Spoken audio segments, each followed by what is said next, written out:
عثماني خلافت وروستۍ برخه د ضعف او سقوط عوامل.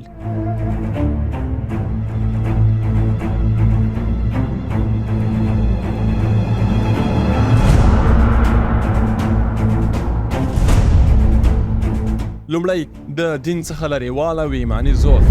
کوم قوي او راسخ ایمان او تقوا چې د عثماني خلافت لومړنیو حاکمانو لرله په آخري حاکمانو کې نه وه، او په دغه آخري عصر کې عسکري قوتونه ضعیف شول او کلیدي پوستونه نااهلو کسانو ته وسپارل شول.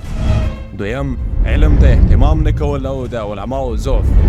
مخکې مو وویل چې د عثماني خلافت لومړیو خلفاو علم ته ډیره توجه کوله او د علم نشر او خپرول یې خپل مسؤلیت بلله، مګر د دې خلافت وروستیو خلفاو علم ته توجه نه کوله او د هغه پر ځای په خپل هوا او هوس کې اخته وو، او له بلې خوا علماو هم د دین په رسولو کې سستي اختیار کړه.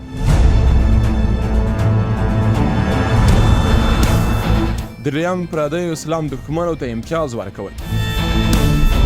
ځینې قراردادونه چې عثمانیانو او اروپایانو ترمنځ وشول د دې سبب شول ترڅو صلیبیان د خلافت په دننه کې مداخله وکړي او په پوره مکر او فریب سره د اسلامي قیادت د نړولو پلانونه جوړ کړي، لکه دا شعارونه چې د نصاراو له حقوقو څخه دفاع، تفرقي او قومیت ته لمن وهل، په مسلمانانو کې شبهات اچول او نور وو.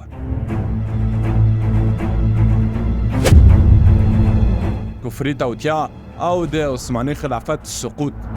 عثماني خلافت د ټولې کفري نړۍ د سترګو اغزی وه.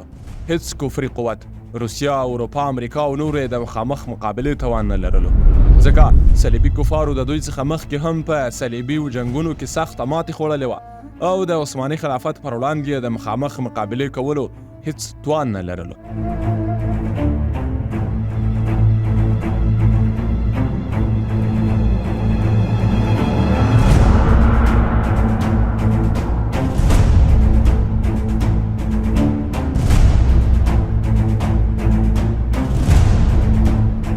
نو صلیبي مستشرقین دې نتیجې ته ورسېدل چې موږ د مسلمانانو مخامخ مقابله نشو کولی، نو باید د هغوی د مقابلې لپاره له نورو لارو څخه کار واخلو، او په لومړي قدم کې باید له دننه څخه عثماني خلافت له منځه یوسو، په دوهم قدم کې مسلمانانو د شرعي سیاسي نظام څخه بې برخې کړو، یعنی دین له سیاست څخه جلا کړو.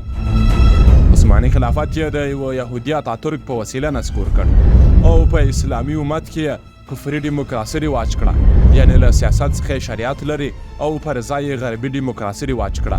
لومړی په مصر کې وضعي اساسي قانون جوړ کړ، هلته یې تطبیق کړ، او بیا یې په ترکیه او نورو اسلامي هیوادونو کې تطبیق کړ، او اوس مهال تقریبا په ټول امت کې د شریعت پر ځای ډیموکراسي پر ځای کړې ده.